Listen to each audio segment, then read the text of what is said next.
Good evening, members. Good evening, everyone. Welcome to our special council tonight. As you all know, we are being recorded on the YouTube channel for our decisions and our deliberations tonight, just to make sure that you're all doubly aware of that. Okay, we're not expecting a fire procedure or anything tonight, but you know the drill, everyone, straight out on the concourse outside. Thank you very much. Can we have apologies, please? Yes, Chair. Apologies tonight from councillors Botham, Bauer, Bright, Chapman, Flitter, Froggatt, Murphy, Shirley, Statham and Stevens. Thank you very much. Is there any public participation? None recorded tonight. Interest. Have I any interest? None tonight. Okay, so we're going to move on to the special item that which is about the waste and recycling contract procurement looking forward. And we've obviously got the home team here today, and we've got Joe Papineski from Eunomia, who've been helping Ash, Steve, Karen and Sally as we prepare for the 2020 contract. And I'd like Ash to make a small presentation to present his report. Thank you. Thank you, Chair. The presentation is a brief presentation. It's just a number of slides. I appreciate that the report is a lengthy document. A lot of information in there, and the slides are there to aid members through the key points, which I'll try and pick out as we go along. As you know, the current waste and recycling contract is due to come to an end in 2020, which gives us a period of time to procure a new waste contract, go through a mobilisation period and get to implementation stage.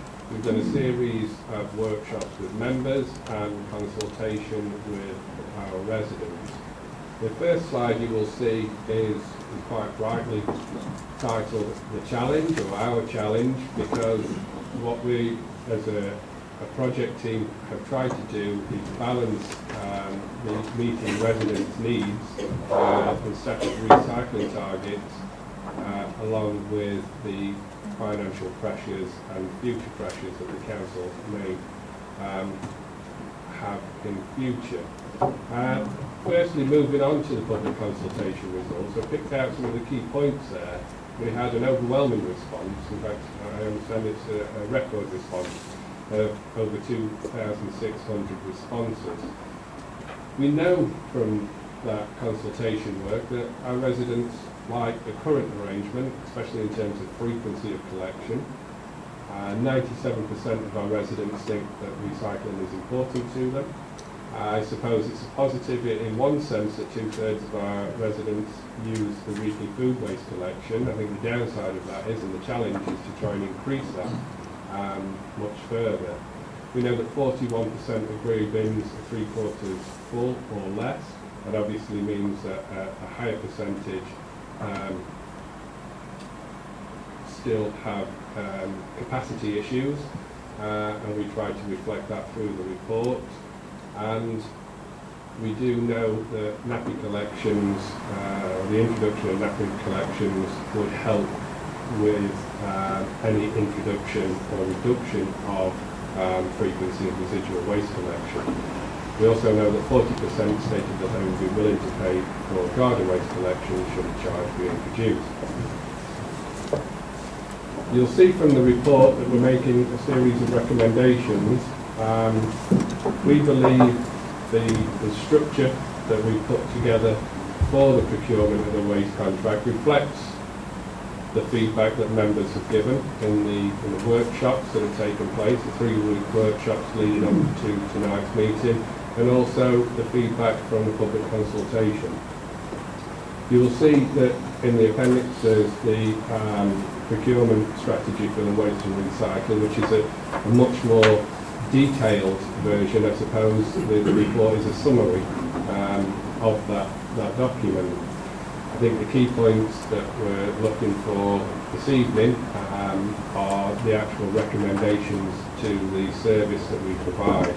And you can see from those that first section on the slide in front of you, But essentially what we're saying is we don't want the current waste collection frequency to change, so we intend for the current collection frequency to remain as is at present. The only change will be that we would like to introduce chargeable garden waste collections. This is an opt-in service for residents. It's currently a discretionary service. We don't have to provide the collection of green waste, but we do. We'd like to continue to do so. But members will have seen from within the report that the return that we get from chargeable garden waste would go a significant way to help with the cost of providing the service. One of the other recommendations that we're making in there is that there is an option, and we've got to be clear that it is an option, that midway through the contract we have the flexibility, depending on the council's financial position, what our recycling rates are, that we can consider the introduction of 3 weekly residual waste collections. That's not to say that we are going to do that. If officers believe we get to a point where it needs to be considered, it would be brought back to members for a decision. It just gives us the flexibility given the council's financial pressures at that time. You'll see from the report we have made projections in there as how it would support us financially. I have to stress that they are projections based on current costs, and therefore as we get closer to that midway point we would have to review it again before presenting any options back to members. We're aware from the consultation that 3 weekly collections could present a challenge for some residents. So what we're suggesting is, firstly, and this is not just in the case of 3 weekly collections, but in terms of the contract as a whole going forward, we'd like to see greater level of education and support for residents in terms of recycling. We are very good in the Dales. Our recycling rates are the best across the county, but we still need to improve them. We're currently at 57% recycling rate. The target is 60%, and there's a suggestion that that target may at some point in the life of the contract increase to 65%, so there's still work to do for us going forward. Should we move to 3 weekly collections, we also know that some residents would require additional level of support, so we're suggesting that if 3 weekly collections were introduced, we would have a free opt-in weekly absorbent hygiene product collection, so that could be nappies, it could be some kind of medical waste, and also a separate textiles collection that would help reduce the capacity in the residual waste. We also know that around 35% on average of food waste is still included in residual waste, so again going back to the point of education. The timeline that we're working towards is tonight we need a decision from members. We've tried to stress that throughout the workshops, that a decision is absolutely essential tonight from members in order for us to meet the deadline and implementation of a contract when the current one expires. And that may seem quite a distance away, but if you look at the timeline in front of you, it gives us from this evening through to February to pull a specification and a contract together, ready to go out to the market. But before that, we would come back to members on the 14th of March to approve the specification and contract that we will go out to the market with. And in April through to January, we'll be looking to procure the contract, and from February onwards, we'll be looking at mobilisation. In that mobilisation, there will be requirements on the contract to purchase the vehicles, should I say, or fleet. These are not off-the-shelf products, so there is a lead-in time, and we're also aware that there are a significant number of contracts out in the market at the moment, so we need to factor in possible delays. That should give us enough time to get us to a point of implementing the contract in August 2020. We have developed a communication plan for this process, not just through the procurement and the consultation, but right through to the implementation and after of the new contract. and we're using various media streams. We're using the District Council's website, social media channels, Dales Matters.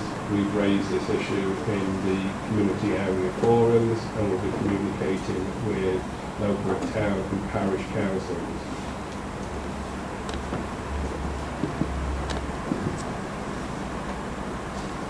Just looking through the report.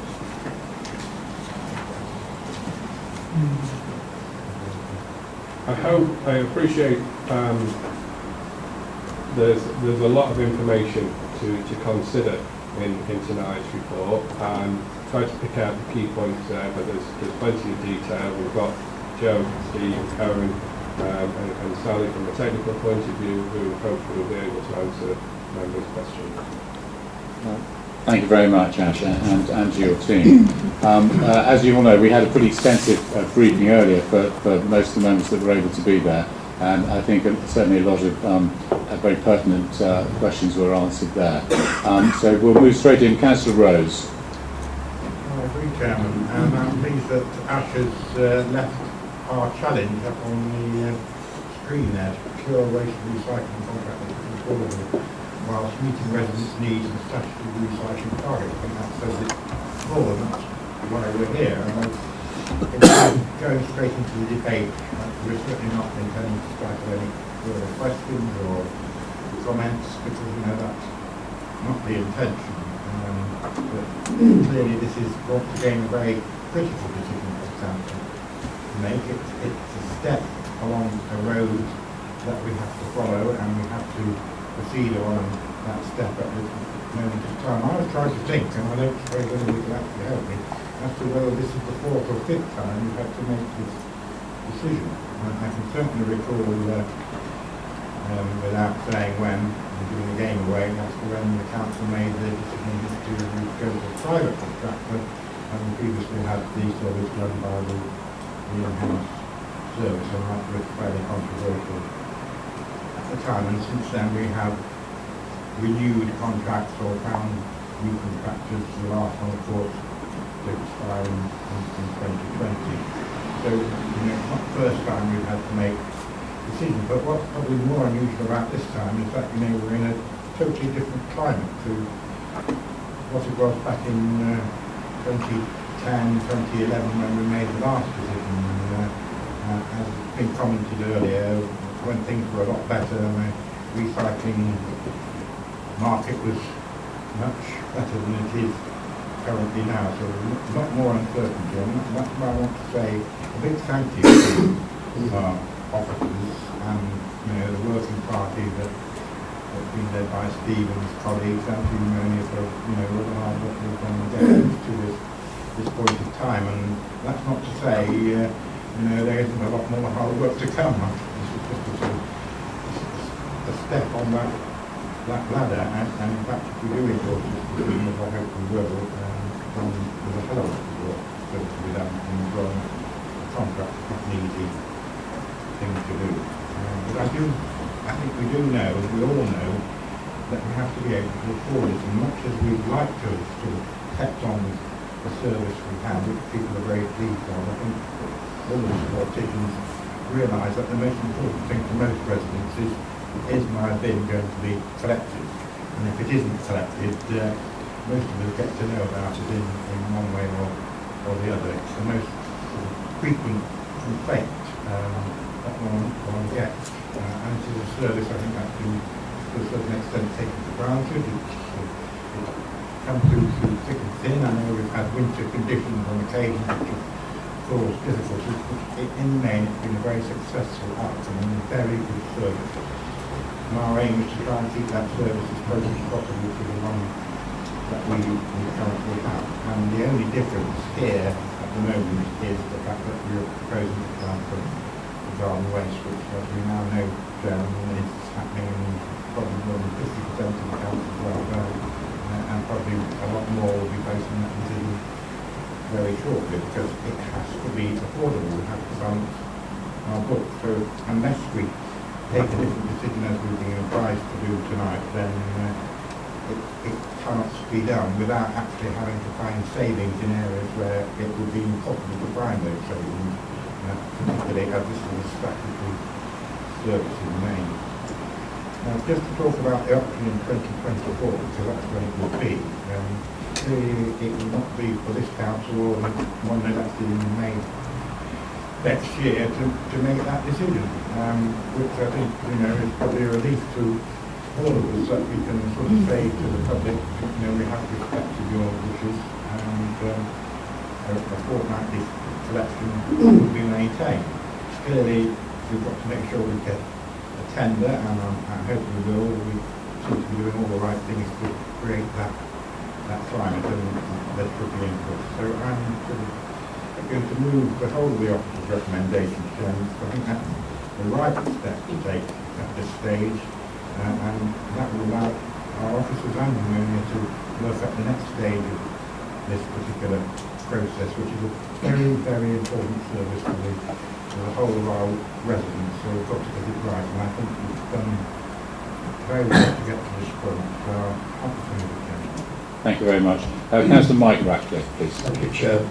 I think Councillor Rose has given and laid out for us very well the reasons why we should support the recommendations before us this evening.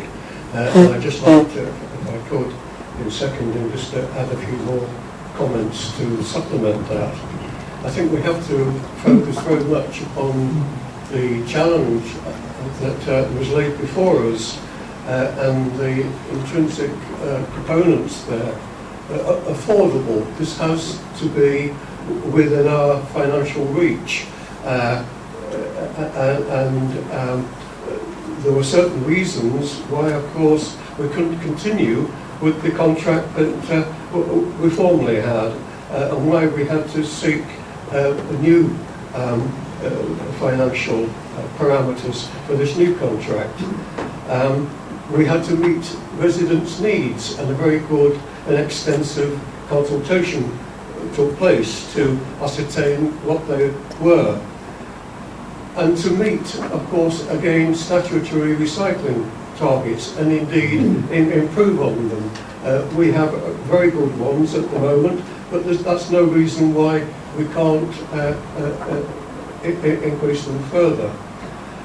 It has been a very rigorous process, exhausting perhaps at times, as it should be. The range of questions has been very searching, very challenging, very probing, almost surgical at times. As I say, a good consultation was carried out, and we know from the residents' returns what was expected, and to lay out a tender that goes with meeting those. I think it would be remiss of me, perhaps, coming from the particular political stance that I do, if I didn't make a couple of other comments, but they are not intended to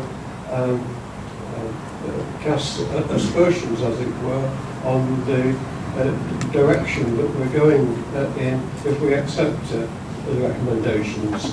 I think it has to be accepted that there are some anxieties out there about the increased costs that would be met for green waste collection, particularly in times when real wage increases are less than 1%, and we still have an inflation rate which is nearer 3%. So it could be seen that there is an accumulated pressure on household budgets that weren't around before. But nevertheless, results have shown that a good 72% of our electorate are willing to pay a modest charge for their collection. And indeed, there is a substantial number out there who will take part in the green waste collection option. So I'm very happy to lend my support, and I know my colleagues on this side of the chamber will again be voting to accept the 4 recommendations before us this evening. Thank you. Councillor Swindell. Thank you, Chair. Many members, like myself, will remember when the last contract was rolled out and the problems we had, and particularly my wards, my residents were hit quite hard, and it took months for the service to iron out and to perform as it should have done. So you can understand why my heart sunk when I heard we were going on this process again. I'm a lot more confident tonight. I'm going to support this. I believe with the number of briefings we've had, the workshops, the information that's come forward from the officers, and it's quite clearly in-depth work and research has gone into it to make sure that those problems don't happen again, that we are better prepared. It's quite obvious that that's taking place. But not just with the contract and the service itself, but Sandra and the team have clearly got their work cut out, and I know they're doing the best they can to make sure that we have the customer service support in place when the contract rolls out, to make sure that should, God forbid it won't, anything goes wrong, we are ready to back it up. I have a few questions, Chair. I know we've covered some of these in the workshops and the briefing. I just wanted to cover a few of them for the interest of anybody watching tonight. My first question relates to how in-depth we have been with conversations we've had with any potential supplier, or we will have with any bidder, about the rurality of our area. Have we stressed that to them? I want them to understand that this isn't an urban area with street by street. We have properties on the back of beyond that need to be reached. My next question, I'll just put them all to you, if that's okay, Ash. The next question is about the fleet, the vehicles that we will be looking at purchasing and using. I believe in the early days of this contract that we currently have, the vehicles were too large. We were having walls knocked down in the villages. They couldn't reach some of the remote places. And I'm also thinking, if we want more people to come onto buildings, surely we should be looking at smaller vehicles as well, for those places where people are still on black sacks and the vehicle can't reach them and they want to go on to real things. My final question, perhaps it's more of a comment that you may wish to comment on. It is about this option within the contract to go on to the 3 weekly collections. I'm absolutely delighted. I was delighted when we got the email to say, and the report to show the recommendation was to maintain the 4-line collection, something I welcome and residents do as well. As you saw from the slide, it said that 41%, I think it was, have a 3/4 or less filled grey bin. That means over half are actually to capacity, over half of the residents. So I wanted to see that maintained, even if it is at the cost of the charging for green waste collection, which I'm not comfortable with, but if that has to be to maintain the 4-line, so what? My comment about that is, if we go out there with the option to go to a 3-weekly collection, I understand why we're doing it. It's common sense, and we need that flexibility there. But does it leave the door open to a potential bidder who may be sat there thinking, well, let's crack on, and we've got that to look at in 4 years' time? Is it sort of, how am I trying to put it? Is it too easy an option for them? Is it something that if residents and members don't want to move to, but the contractor does, are they going to have us over a barrel? And is there going to be some sort of conflict? Could you just give me some reassurance on that? Thank you. Ash. Thank you, Chair. Just to come back onto your first point, Councillor Swindell, if I may, regarding the rurality and the nature of the district. Myself, Steve, Sally and the team have been having what we refer to as soft market engagement sessions. So we've talked to 7 of the 8 potential bidders through this process, and the purpose of that is, one, really trying to understand what the red lines are for those bidders, what or put them off applying, but also what makes the bid attractive. So it's understanding from our point of view, as you will have seen in the report, there are an unprecedented number of contracts out there in the market at the moment. There aren't as many contractors as there were when we procured the last contract, and although the value of this contract is high for an authority of our size, actually it's still small fry when you look at what else is available in the market, so it is striking that balance. So we found those meetings and those discussions really valuable in terms of helping us shape what we want and what our residents are telling us that they want, but what's also acceptable within the market. The rurality of the district is an issue. It's been one of the key features of those discussions, and I suppose that links almost directly to your second point, which is about the configuration of the fleet. I'm sure most members remember the implementation of the last contract and the difficulties that we incurred there. And again, that's the key discussion that we've got and that we've had with the contractors. Many of them were already aware of that. It's not in anybody's interest to get that wrong. One thing I would say this time round, I think we've got the benefit of having Sally on the team, who has worked at the other side of the table as well. So she's aware from managing the fleet and the waste contract what will work and what won't work. The theme and the opinion through those discussions was that the bidders do want to pick their own configuration of vehicles. But that's going to be sense checked by our team, especially from Sally, and there'll be ongoing negotiations throughout the contract. So I'm more confident, certainly, than we were this time, the last contract.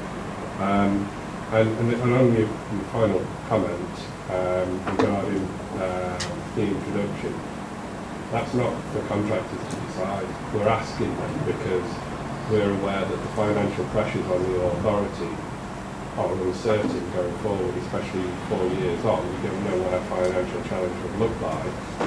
We know that 3 weekly for some residents was something they didn't want to see introduced, but we can't hide from the fact that it is a balance between needs and affordability, and that does give us some flexibility. But I have to stress, that's a member decision. The decision to go to 3 weekly will come from this council, it will not come from the contractor. Councillor Finesse. Yeah, thank you, Chair. I fully support the recommendations, first of all. What I'm concerned about is the factors which can vary during the course of the contract, and just to give me some assurance that these are all covered. I mean, the first one is about landfill cost, I'm told, not for certain, but it's about £115 a tonne. The low-grade plastic which we collect, we can't currently sell. We have to pay to be taken away, and that costs us £150. Well, it doesn't cost us, it costs the contractor £150 a tonne. Is the contractor allowed, if he wishes, instead of paying for it to be taken away, to send it to landfill? That's the first question. And would the tender that we're looking at in the future, would that encourage or discourage sending these plastics to landfill rather than recycling? Bear in mind that we still have finance interest in that, which we haven't at the moment. I've got another question as well, but maybe answer that first. Thank you, Chair. I'll pick up some of those points and colleagues may wish to chip in as well. I think going back to your first point, that there was 2 ways, members may recall from the workshop, there were 2 ways to approach this. We could either look for an all-encompassing contractor switch, so we could look for a contractor that's going to do the collection of waste and recycling and also deal with the disposal of it, or we could break that down to a collection contract and to look at the disposal and management of that. We feel that having everything in one contract is a more appropriate method for us. So in terms of the costs for disposal, they will sit with the contractor rather than ourselves, and that will be reflected in the overall management fee. But in terms of the recycling of the plastics won't be going, there will still be the separation. and it'll still be a requirement of the contract. There's also recycling rates to consider, and we're looking for a partnership arrangement. So we're looking for a partner who's going to come in and take the same approach that we have with trying to drive recycling rates up. I don't know if anybody else wants to comment on any other points.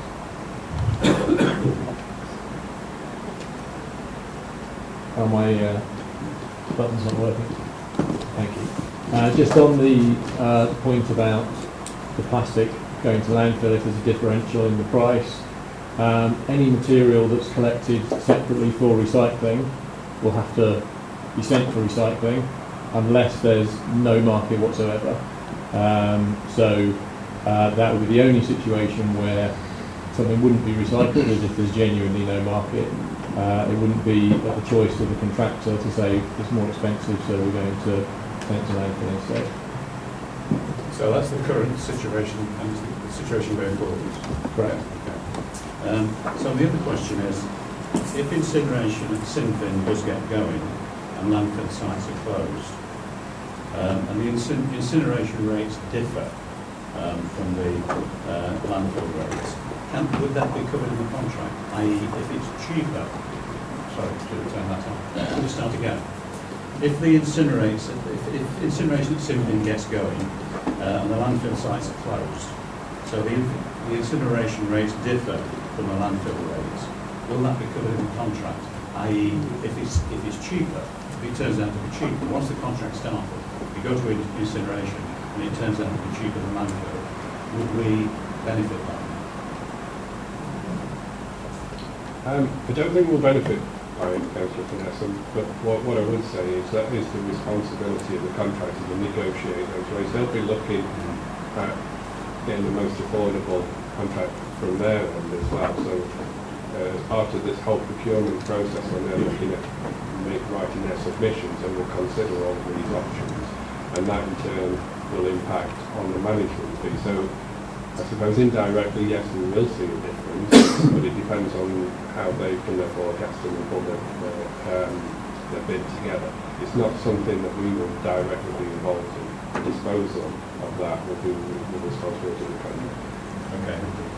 Councillor Irene Ratcliffe, please. Thank you. I'll make a comment and I've got a question. Okay.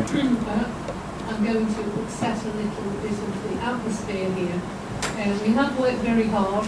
I think members have had 3 workshops and we have looked in depth and answered many, many questions. So I'm going to reflect.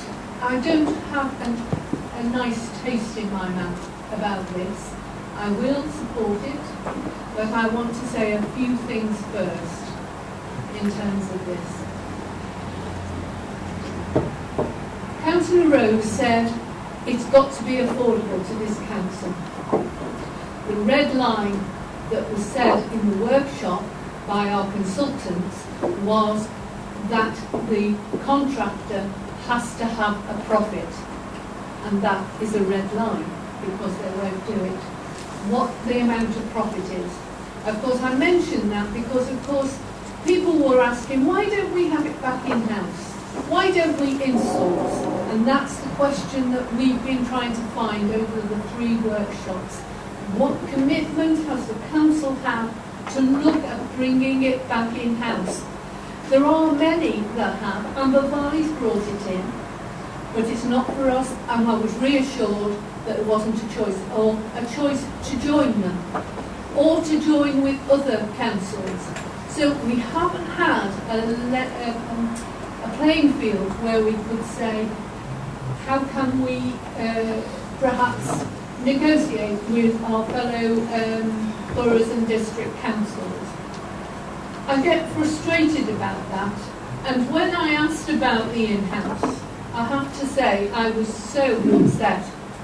Because one of the reasons why we can't bring it in-house is because we can't afford to pay their pensions for the workers. Now, that really is difficult, because I don't think they get pensions from the contractors because it's cheaper. That's the question I've been asking. They're the things during the brief that we have been juggling with.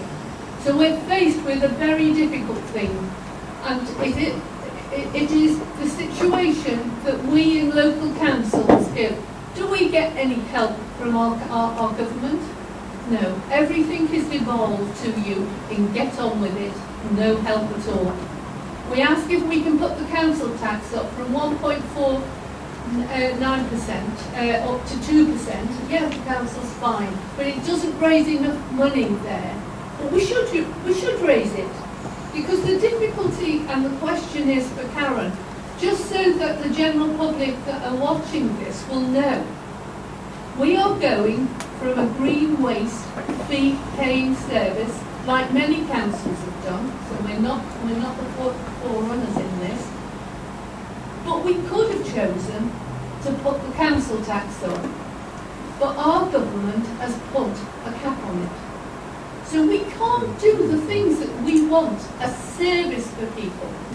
We can't, that green waste service will be a fee. And that fee, in the council tax, we could have put a discretionary grant to those living on their own that don't produce as much waste. They'll still have to pay, whether it's half a bin or a whole bin. It's not by weight. And also, we've got those that are on very low pay. So it will hit them if they want a green waste, because they won't get any reduction in the fee. I go along with the recommendation, but it's with a very heavy heart in the context that we have. The other thing I want to know, for people to know, is what risk we are sharing with the private sector. It's a lot more than we did with Serco, and it's not going to get any better in the future, and the uncertainty. And it's because of the things that Councillor Rose said. We need to provide a service, we've got to get on with it. I can honestly say that I've listened to everything that the officers have said. They have answered every question there is. It leaves a bad taste that we can't come up to the mark because of those that have pulled the strings on it at central government. I'm terribly sorry about that. I don't think the private sector is the best option at times. I think there are times when we have done shared services and we have put things out to contract, and we have had officers that are monitoring continually. But in supporting this, I want people to know that it is with a heavy heart that we go. I think the other aspect, is the point that Councillor Swindle said, how important it is that we have, for those changes that we have, that the most vulnerable people will be addressed. And I'm being given reassurance by the officers that that will happen and help will. And it won't be just online. We have had a consultation. We need to get out to individuals and work. I commend a lot of what our contract before has done.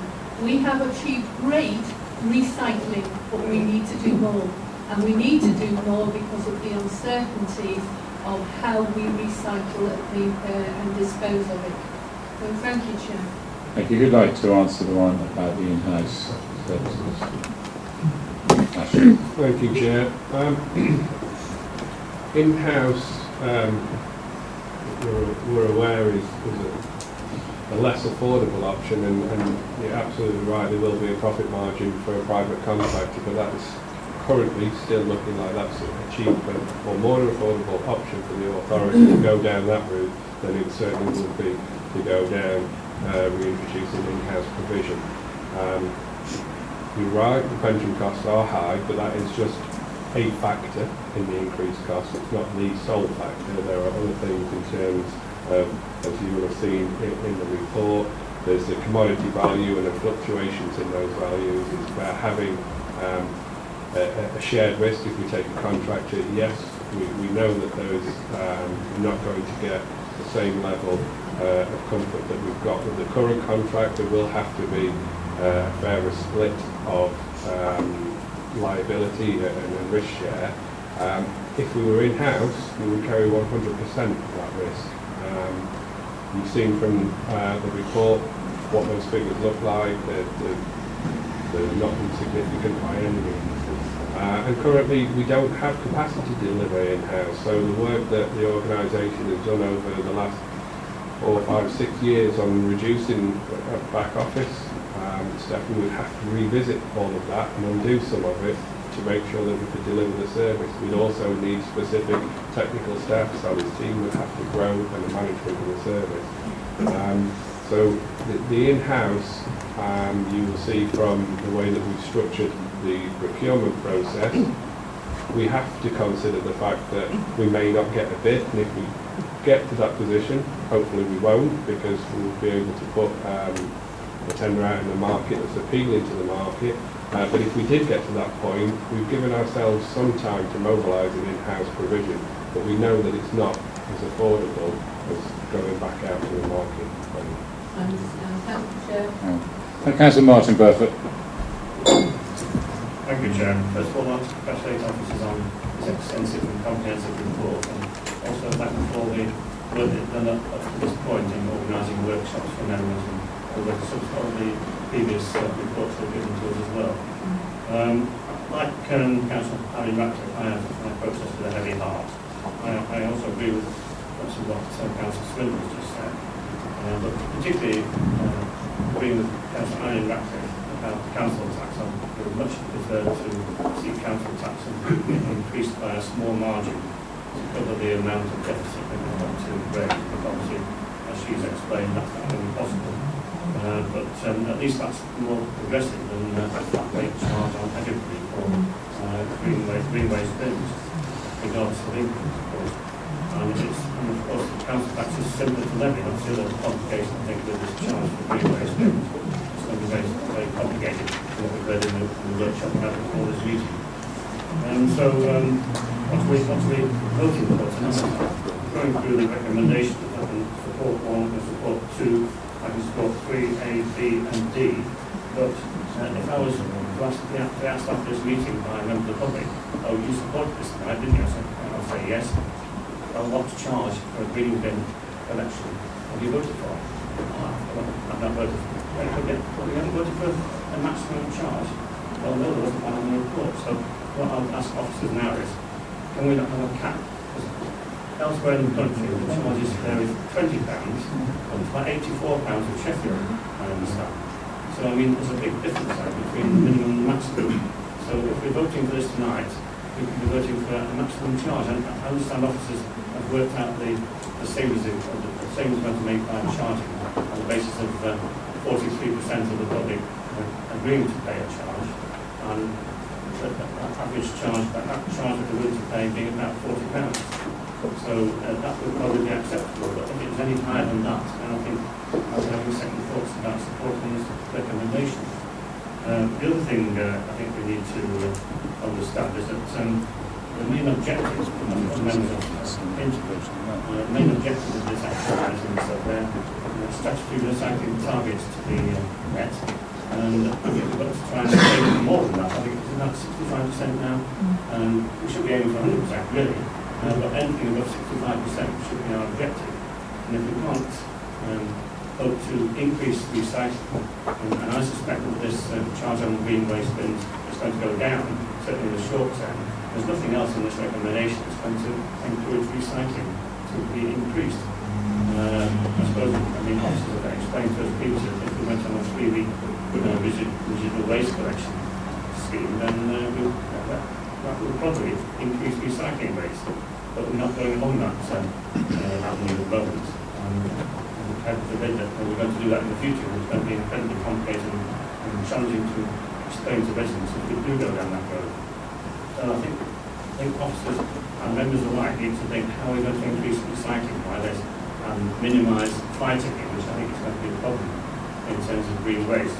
I think, as has been said previously in the workshops, we must encourage garden waste composting as well, and even possibly encouraging people to buy a chipper to chip some garden waste rather than dumping it or having to travel several miles and thereby incurring other problems, environmental costs in terms of fuel use and so on, in terms of going to a recycling site with their green waste. So, and the other thing is, I think that in the new contract, I think the bins, the recycling bins, the blue bins, need to be redesigned to the extent that there's more capacity for cardboard and paper, and probably slightly less for the other recyclables, because we find that our bins are always top heavy with cardboard and paper, and because we don't drink beer and wine every day, we don't produce too much the other kind of recycling apart from plastic, which is fairly lightweight, of course. And that was having problems on properties like Council Spindle was explaining his ward in Minster and on Matlock Bank, close by here, of course, where bins can be very easily be top heavy. If they're left out on the street, we do tend to travel a bit, what the winds like we've had the last few days. So I think I will support this tonight. I wonder if officers can offer some kind of consolation in terms of the maximum charge that might be levied on green waste collection if residents choose to go down that road and pay that charge. Thank you. Can I just remind members that the recommendation as on page 3 of the report is moved and seconded, and that's what we're debating now. But I leave Ash to answer the question. Thank you, Chair. I don't think it is possible, Councillor Burfoot, at this stage to cap it. I think we need to see what the returns and the submissions are like in terms of the value of them. What I would say, though, is it's not in anybody's interest to outprice residents. You know, we're basing our projections on a financial return to help support the overall value of the contract. If it's not affordable, people won't take it up, which almost defeats the object. So it's striking a balance, but I think that is a conversation that we need to have further down the line once we know the value of the bids that are coming back into it. Just to touch on some of the other points you've raised, certainly in terms of recycling rates, we're currently at 57%.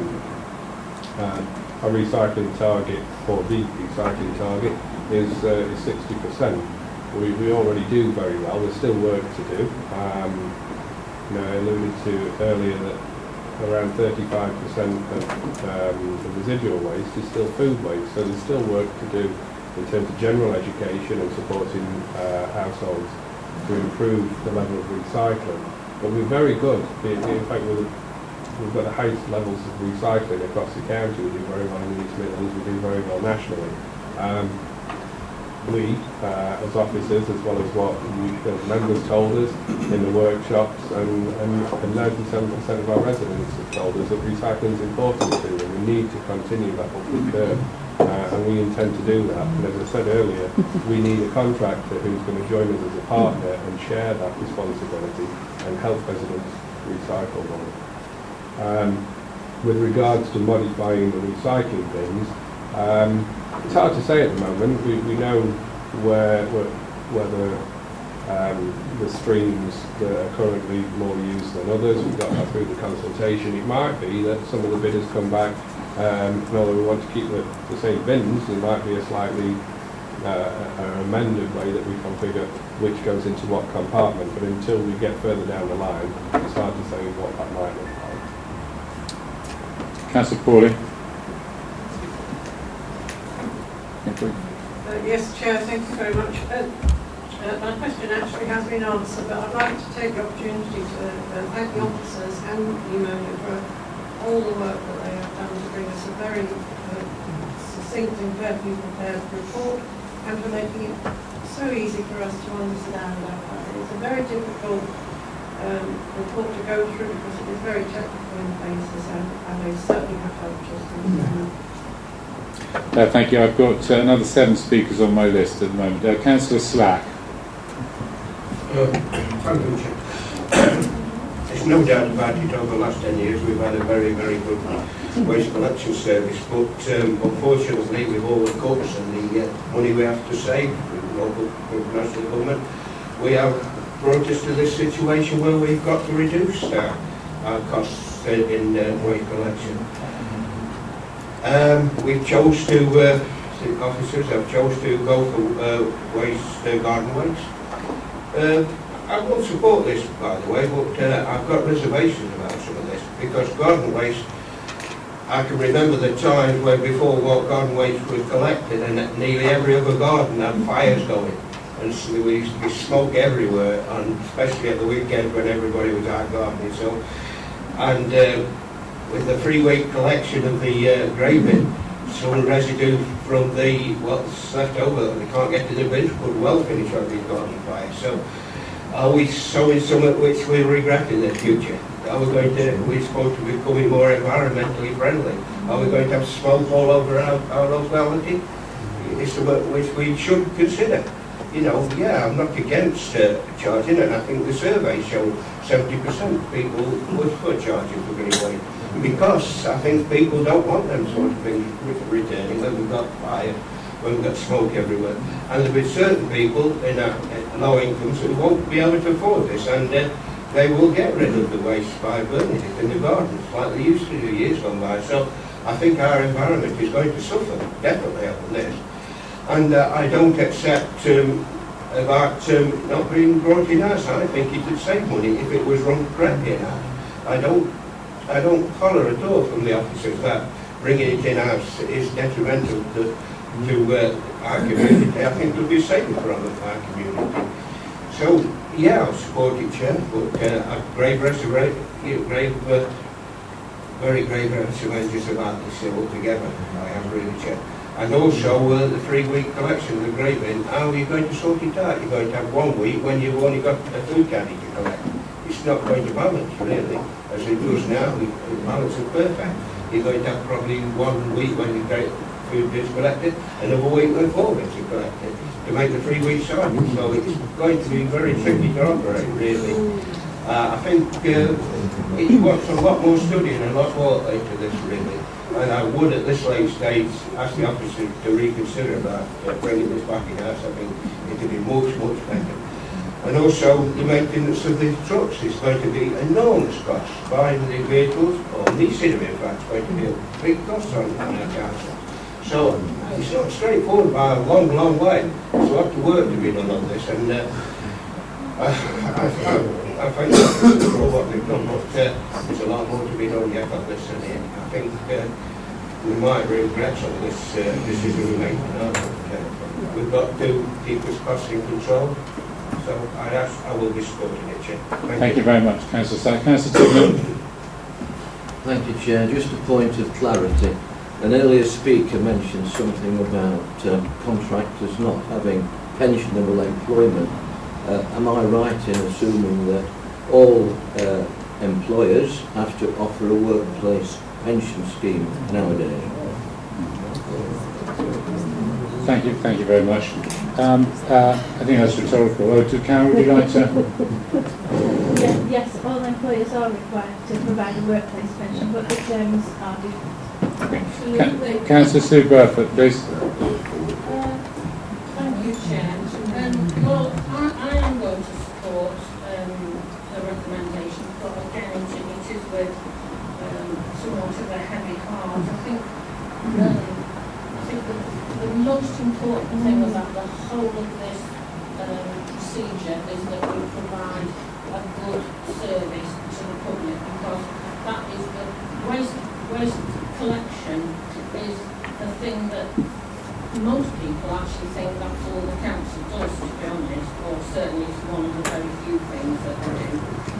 So it's absolutely crucial that we get a good service. I would also like to thank the officers and Union for all the hard work that they have done and the way that they've explained it to us so that we can give it consideration. And I could just take up 1 or 2 points and perhaps ask 1 or 2 questions. I am concerned about the cost of the green waste collection. I think when people filled in the consultation that we did, I think the choices were between £25 and £55. Now, obviously, human nature being what it is, they weren't going to vote. They weren't going to tick the box that said, oh yes, I'd like to pay the maximum amount. So I think we've got to be very careful about what our cost is going to be, because if it went over that £55, I think there would be lots of people making lots of noise about that. I'm really pleased that we're not going to even consider a 4-week collection. Residents would be horrified at the thought of that thing. But I do worry as well about, the shock that we might or might not get, hopefully not, in 4 years or so, when we suddenly realise, my goodness, it's going to go to 3 weeks. So that's got to be, well, I hope it will never happen. But if it was to happen, and it won't be for this particular council to decide, that would have to be looked at very carefully. But if you could just reiterate what Martin said about containers for paper and cardboard. We hear so many times that these are just not big enough at the moment, and people do not want to often have the bother of getting the blue bag out as well as putting it in my containers. So, they might stick it in the residual because it's too much trouble to get the bag out. I think we've got to give lots of information to the public about what they can and cannot put in each bin, and one of the things that I thought we might be able to do, hopefully, that they do in Ashfield, isn't it, is have some kind of pictorial explanation as to what you can put in which bin, actually inside the lid, so that every time you go to the lid you see what you can put in and what you can't. And I think somebody, was it Councillor Swingle, who mentioned about small vehicles. Certainly in Matlock, we are so tight on Matlock Bank with parking everywhere that, the main thing is that emergency vehicles can't always get through, but if people don't get their waste collected, it's not life or death, but it's important to them. And I think any contractor who takes over this contract has got to look really carefully at the topography of the whole of the Derbyshire Vale and make sure that they're putting in that they are sure that they can actually collect it, because at the beginning of the contract there were many instances, certainly in Matlock, where we were having to phone up because vehicles couldn't get through. And it wasn't the fault of Serco, it's mainly, I suspect, county officers staff parking on the roads. Okay, thank you very much. Councillor Purdy. Thank you, Chair. I'll start off by again thanking the officers and Ronnie and Joe for coming over and spending all this time. It's been very helpful, so thank you for that. I've got a heavy heart, Chairman, listening to the opposition. Absolutely. I can't believe what I've just heard. Our officers have bent over backwards to try and provide to our public as is service. The only difference to this is, yes, the proposed charge on green bins, and it's not set in stone at the moment. That's got to be decided dependent upon the contractual figures that come back. As a user of green bins in copious amounts, I don't mind paying, but I hear, yes, there are going to be people that are hard up. There always will be, it's sad to say. But what I don't hear that I like is the proposal to increase taxes. I'm sure our public don't want us to increase taxes, and I'm sure this controlling group won't propose increasing taxes. So let's be blunt, if we are going to introduce this, and if it is £40, it's £1 a week. Thank you, Chairman.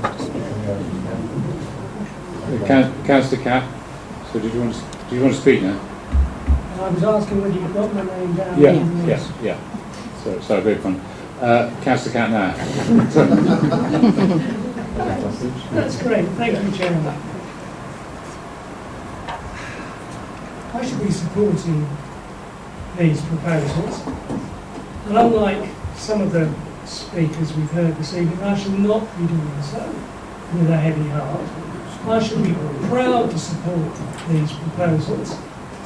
How easy it would have been to just look at this in a financial way and come along with a proposal that says, we'll decrease the frequency of the collections to either 3 weeks or 4 weeks. What an easy option that would have been. But no, we didn't do that.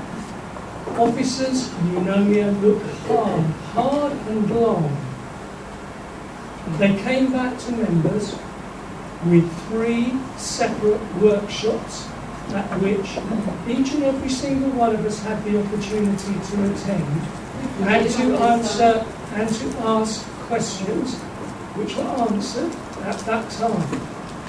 An enormous amount of work has gone in to getting to where we are this evening. And as I said, I'm proud to support these proposals. What we've done is we've listened to what the residents have said. We've listened not only to the results of the survey that went out, and we know we had a record response from over 2,600 residents. We listened to them there. We listened to them at the the area forums that residents attended, and we've taken note of their feedback. And we have done everything we possibly can to keep the service as near as is possible to the existing service, with just one change, and that is the introduction of a reasonable, I emphasise reasonable, annual charge for the collection of green waste for those residents who want to have green waste collected. If someone doesn't want their green waste collected, then they don't have to subsidise other people having their green waste collected. Only those that want it pay for it. It's a flagship service, and we should do everything we possibly can to protect it. This is not a business, this is a council. Looking at the risk that is associated with the value of the recycled commodities, I think it should be possible for the council to set up an accounting procedure to ensure that sums are put away in good years to pay for those when the value of recyclables is low, and top up costs at that point in time. I don't believe that an in-house option is a viable alternative, because the savings that we've made over the last 5 or 6 years have meant that the administrative staff here within the town hall have been brought to a level that would mean that if we were to employ a fleet of vehicles and a body of men and women in this day and age to do that work, there just would not be the administrative staff here for the backup. All the savings that have been made in the past few years would just be thrown away. So I think that this group, working with the officers, has come up with a first-class set of proposals, and I fully support them and hope that everyone in the chamber will do so as well. Thank you, Chair. Councillor Hobson. Chair. We need to remember we're here tonight to consider approval of the procurement strategy. You know, we're quite at the beginning of the process. There's been so much hard work done already by members, officers, and we've listened to the residents. We'll continue to listen to the residents. You've got approximately 71,000 people that this affects. It's not taken lightly by anyone. And like Councillor Purdy and Councillor Gatt, I am not of a heavy heart. I am positive that we can move forward.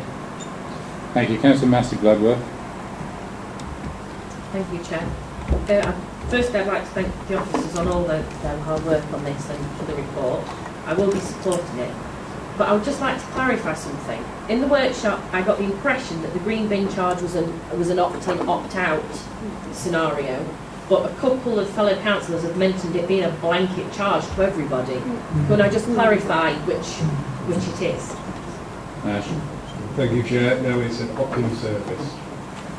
Can I just, in that case, I mean, as a low, everyone's saying about low income families, I am from a low income family, and the thought of raising the council tax even higher on a monthly basis terrifies me a lot more than having an opt-in to pay annually a one-off payment for a garden collection charge. that would be much more terrifying to me, because that means I'm losing an extra percentage a month that I cannot afford, rather than opting in to pay once a year for it. It makes a lot more financial sense to a low income family to have a one-off charge on an annual basis that you can say, I don't want to pay it, I will find another way of doing it. Thank you very much. Councillor Morley. Yeah, thank you, Chair. I was astonished to hear that the two senior and experienced members of the groups opposite say the first thing they would do would put council tax up. I had to do a bit of a double take there. Thank goodness they aren't in a position to do that, and that we are able to treat our residents like adults and give them the opportunity of an opt-in and opt-out service. Let me also remember that I can't just think of any other important negotiations going on at the moment. But congratulations to the officers for organising a contract which has got not a break, it's got a review in the middle where I think we can only benefit. So congratulations to the officers, well done, and I will be supporting the recommendation, Chair. Okay, I've got nobody else on my list now for any comments and things like that. I'd like to Point of ask information, Chair, please. Councillor Irene. Thank you. In the workshop, my understanding, and I am quite capable of making mistakes, not on what I have just said, but what I might have heard. I thought we had to opt out, not opt in with Green. Opt in. But I'm sorry if that is the case in terms of that, and that's why I mentioned about the vulnerability. I'm very much promoting online, which I'm happy with, as long as it isn't just online, because there are many people who aren't online in this 71,000 people that it affects. Thank you. Thank you very much. I'd like to ask Councillor Rose to wrap up. I don't need to say much. I mean, I have to say, and sometimes members of the opposition do get me a little wound up when they keep going on about, only a little, about tapping, because, you know, it wasn't this government or the Guardian government that invented tapping. It goes back at least 20 years in the life of our council. We've been facing taps all that time, so, you know, it's a new phenomenon that's all down to tapping. So I think Councillor Shirley and others have summed it up very nicely. You know, at the opting in of something around £40 for garden waste as opposed to increasing council tax, it's a no-brainer. I can't see how anybody could decide otherwise. I'm thinking, you know, from her point of view, somebody who, you know, doesn't find things that easy at times, if you don't mind me saying so. I think that was very well put and said with great feeling. I think we must respect that. So, like other members, I haven't got a heavy heart. I think this is an opportunity for them to grasp. I know our officers in Pneumonia will do their best to get in the contract if they can. I know the pudding will be in the eating, but this is the vital first step. And at least I think whatever our differences are on one or two things, I think, you know, at the end of the day, this council, maybe not like some other councils, you know, we all feel that we're trying to do the best for our residents. And, you know, whilst we might have nuances about, you know, who's responsible for what, I think that's what drives us. And everybody's to be commended for that. So let's give it a go and vote for it. Thank you very much. Therefore, it's been moved and seconded for the recommendations in full. All those in favour, please show. It's unanimous. Unanimous. Thank you very much. I'd just like to thank Pneumonia, Joe, and all the team here, the home team, for all that hard work. Thank you very much. And remember, we resume here on Wednesday, the 5th, the next council, under Councillor Shirley. Good night.